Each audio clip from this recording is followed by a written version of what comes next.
Bollywood hot beauty Sunny Leone తరచూ వార్తల్లో నిలుస్తూనే ఉంటుంది. తాజాగా ఆమెకు ఏమాత్రం సంబంధం లేకుండా ఆమె పేరు తెరపైకి వచ్చింది.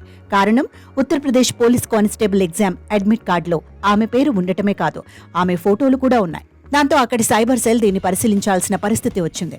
సన్నీ లియోన్ కు సంబంధించిన ఫోటో సైతం ఓ పోటీ పరీక్షల దరఖాస్తులో కనిపించడం సోషల్ మీడియాలో వైరల్ గా మారింది. యూపీలోని పోలీస్ కానిస్టేబుల్ పరీక్ష దరఖాస్తులో ఓ అభ్యర్థి సన్నీ లియోన్ ఫోటోతో అప్లై చేశారు. అయితే రిజిస్ట్రేషన్ ప్రాసెస్ లో సన్నీ లియోన్ ఫోటోతో అప్లై చేసిన సదరు అప్లికేషన్ కు అడ్మిట్ కార్డు కూడా జారీ అయింది. ప్రస్తుతం ఈ అడ్మిట్ కార్డు నెట్టింట హల్చల్ చేస్తోంది.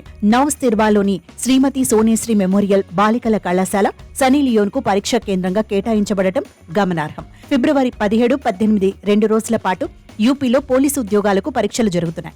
మరోవైపు అభ్యర్థుల సమాచారంలో అవకతవకలు, అక్రమమైన మార్గాల్లో పరీక్ష రాయాలని వేసుకున్న ప్రణాళికను భగ్నం చేస్తూ గత 2 రోజుల్లో సుమారు 120 మంది అభ్యర్థులను అరెస్ట్ చేసినట్టు అక్కడి పోలీసు ఉన్నతాధికారులు పేర్కొంటున్నారు. అయితే నెట్టింట్లో వైరల్ అయిన సన్నీ లియోన్ అడ్మిట్ కార్డుపై నెటిజన్లు ఫన్నీగా కామెంట్లు చేస్తున్నారు. యూపీ పోలీస్ కానిస్టేబుల్ పరీక్షకు సన్నీ లియోన్ అప్లై చేశారా అని నెటిజన్లు కామెంట్ చేస్తున్నారు. దీనిపై స్పందించిన యూపీ పోలీస్ రిక్రూట్మెంట్ బోర్డు స్పందిస్తూ సన్నీ లియోన్ పేరు, ఫోటోతో ఉన్న అడ్మిట్ కార్డు నకిలీది అని స్పష్టం చేసింది.